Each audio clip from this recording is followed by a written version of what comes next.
আল্লাহ জান্নাতি পোশাক কে সর্বপ্রথম পাবে, কে পরবে? নবী বলেন, আয়েশা রে, জান্নাতি পোশাক সর্বপ্রথম আমি রাসূলুল্লাহ পাবো, কিন্তু আমি নবী সর্বপ্রথম পরব না। সর্বপ্রথম ইব্রাহিম খলিলুল্লাহকে জান্নাতি পোশাক পরানো হবে। কেন জানুনি?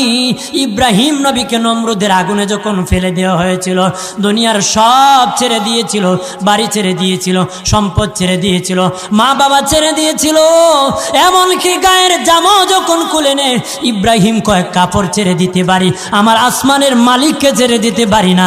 ওই দিন আল্লাহ ইব্রাহিমের সাথে অঙ্গীকার করেছিল, ইব্রাহিম আজকে তোমাকে সকলের সামনে উলঙ্গ করে লজ্জায় ফেলে দিয়েছি ইব্রাহিম, তারপরে তুমি আমাকে ছাড়ো নাই।